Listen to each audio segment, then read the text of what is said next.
أعوذ بالله من الشيطان الرجيم.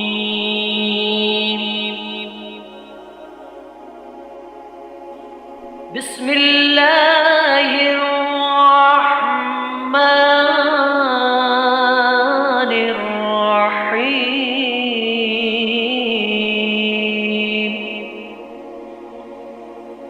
اور فلاں فلاں چیزوں سے پرہیز کرو، باقی جس طرح چاہو کرو. یہ اللہ تعالیٰ کی عظیم رحمت اور عنایت ہے. لیکن دوستو، جائز کرنے کا نتیجہ کیا ہوتا ہے؟ اللہ تعالیٰ بھی جانتے تھے کہ جب یہ انسان دنیا کے کاروبار اور کام دھندوں میں لگے گا تو رفتہ رفتہ اس کے دل پر غفلت کے پردے پڑ جایا کریں گے اور دنیا کے کاروبار اور دھندوں میں کھو جائے گا. تو اس غفلت کو دور کرنے کے لیے وقتاً فوقتاً کچھ اوقات مقرر فرما دیے ہیں. ان میں سے ایک رمضان المبارک کا مہینہ ہے. اس لیے کہ سال کے 11 مہینے تو آپ تجارت میں، زراعت میں، مزدوری میں اور دنیا کے کاروبار اور دھندوں میں کھانے کمانے اور ہنسنے بولنے میں لگے رہے، اور اس کے نتیجے میں دلوں پر غفلت کا پردہ پڑنے لگتا ہے. اس لیے ایک مہینہ اللہ تعالیٰ نے اس کام کے لیے مقرر فرما دیا کہ اس مہینے میں تم اپنے اصل مقصد تخلیق یعنی عبادت کی طرف لوٹ کر آؤ، جس کے لیے تمہیں دنیا میں بھیجا گیا اور جس کے لیے تمہیں پیدا کیا گیا. اس ماہ میں اللہ کی عبادت میں لگو اور 11 مہینے تک تم سے جو گناہ سرزد ہوئے ہیں ان کو بخشواؤ، اور دل کی صلاحیتوں پر جو میل آ چکا ہے اس کو دھلواؤ، اور دل میں جو غفلت کے پردے پڑ چکے ہیں ان کو اٹھواؤ. اس کام کے لیے ہم نے یہ مہینہ مقرر کیا ہے. ایک حدیث ہے، حضرت سلمان رضی اللہ تعالیٰ عنہ کہتے ہیں کہ نبی کریم صلی اللہ علیہ وسلم نے شعبان کی آخری تاریخ میں ہم لوگوں کو واعظ فرمایا کہ تمہارے اوپر ایک مہینہ آ رہا ہے جو بہت بڑا مہینہ ہے، بہت مبارک مہینہ ہے. اس میں ایک رات ہے شب قدر جو ہزاروں مہینوں سے بڑھ کر ہے. اللہ تعالیٰ نے اس کے روزے کو فرض فرمایا اور اس کے رات کے قیام یعنی تراویح کو ثواب کی چیز بنایا ہے. جو شخص اس مہینے میں کسی نیکی کے ساتھ اللہ کا قرب حاصل کرے ایسا ہے جیسا کہ غیر رمضان میں فرض ادا کیا، اور جو شخص اس مہینے میں کسی فرض کو ادا کرے وہ ایسا ہے جیسا کہ غیر رمضان میں 70 فرض ادا کرے. یہ مہینہ صبر کا ہے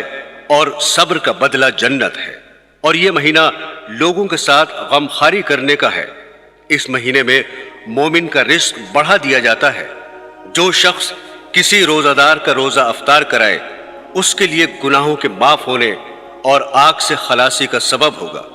اور روزہ دار کے ثواب کی مانند اس کو ثواب ہوگا، مگر اس روزہ دار کے ثواب سے کچھ کم نہیں کیا جائے گا. صحابہ نے عرض کیا، یا رسول اللہ، ہم میں سے ہر شخص تو اتنی وسعت نہیں رکھتا کہ روزہ دار کو افطار کرائے. تو آپ صلی اللہ علیہ وسلم نے فرمایا کہ پیٹ بھر کھلانے پر موقوف نہیں، یہ ثواب تو اللہ جل شانہ ایک کھجور سے کوئی افطار کرا دے یا ایک گھونٹ پلا دے یا ایک گھونٹ لسی پلا دے اس پر بھی مرحمت فرماتے ہیں. یہ ایسا مہینہ ہے کہ اس کا اول حصہ اللہ کی رحمت ہے اور درمیانی حصہ مغفرت ہے اور آخری حصہ آگ سے آزادی ہے. جو شخص اس مہینے میں ہلکا کر دے اپنے غلام و خادم کے بوجھ کو، حق تعالی جل شانہ اس کی مغفرت فرماتے ہیں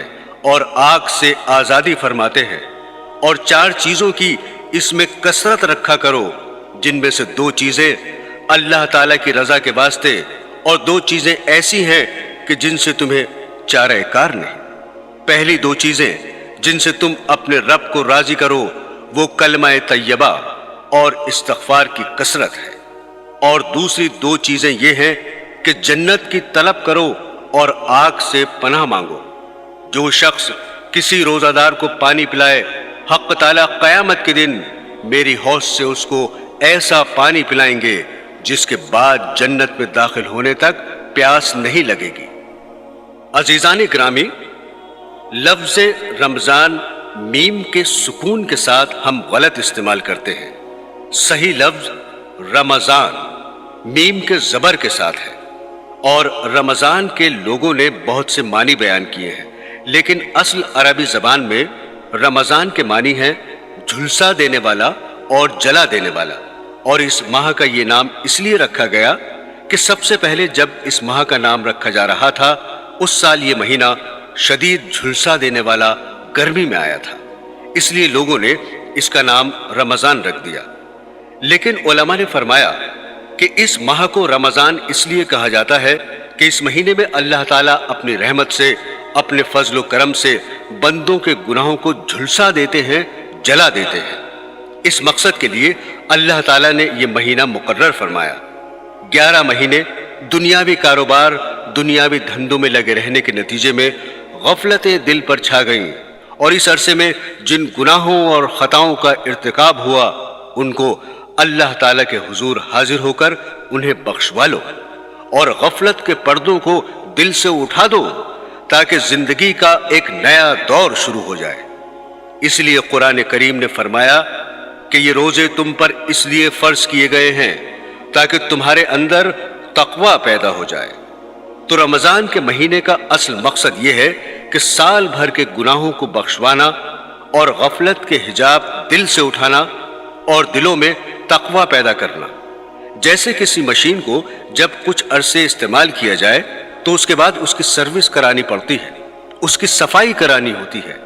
اسی طرح اللہ تعالیٰ نے انسان کی سروس اور اوور ہالنگ کے لیے یہ رمضان المبارک کا مہینہ مقرر فرمایا تاکہ اس مہینے میں اپنی صفائی کراؤ اور اپنی زندگی کو ایک نئی شکل دو۔ عزیزان گرامی، صرف روزہ رکھنے اور تراویح پڑھنے کی حد تک بات ختم نہیں ہوتی، بلکہ اس مہینے کا تقاضا یہ ہے کہ انسان اپنے آپ کو اس مہینے میں دوسرے کاموں سے فارغ کر لے،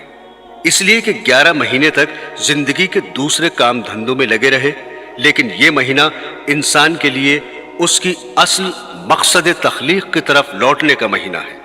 اس لیے اس مہینے کے تمام اوقات، ورنہ کم از کم اکثر اوقات یا جتنا زیادہ سے زیادہ ہو سکے اللہ کی عبادت میں صرف کرے، اور اس کے لیے انسان کو پہلے سے تیار ہونا چاہیے اور اس کا پہلے سے پروگرام بنانا چاہیے۔ آج کل عالم اسلام میں ایک بات چل پڑی ہے جس کی ابتدا عرب ممالک خاص کر مصر اور شام سے ہوئی، اور پھر دوسرے ملکوں میں بھی رائج ہو گئی اور ہمارے یہاں بھی آ گئی ہے۔ وہ یہ ہے کہ رمضان شروع ہونے سے پہلے کچھ محفلیں منعقد ہوتی ہیں جن کا نام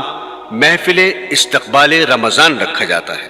جس میں رمضان سے 1-2 دن پہلے ایک اجتماع منعقد کیا جاتا ہے اور اس میں قرآن کریم اور تقریر اور وعظ رکھا جاتا ہے، جس کا مقصد لوگوں کو یہ بتلانا ہوتا ہے کہ ہم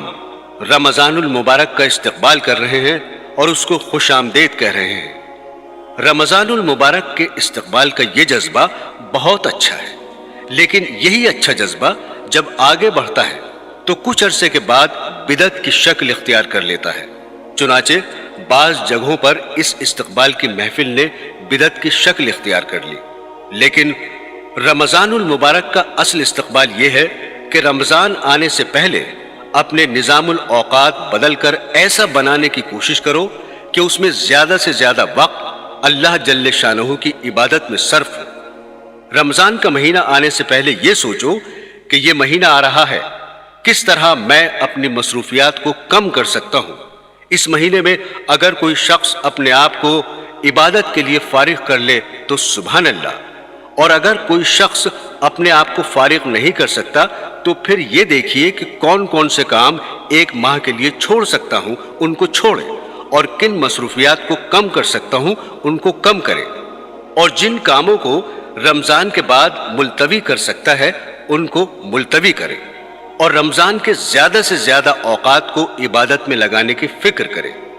دراصل استقبال رمضان کا صحیح طریقہ یہی ہے۔ اگر یہ کام کر لیا تو انشاءاللہ رمضان المبارک کی صحیح روح اور اس کے انوار و برکات حاصل ہوں گے، ورنہ یہ ہوگا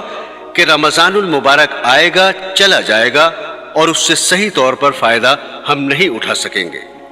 عزیزان گرامی، جب رمضان المبارک کو دوسرے مشاغل سے فارغ کر لیا تو اب اس فارغ وقت کو کس طرح کام میں صرف کریں؟ جہاں تک روزوں کا تعلق ہے، ہر شخص جانتا ہے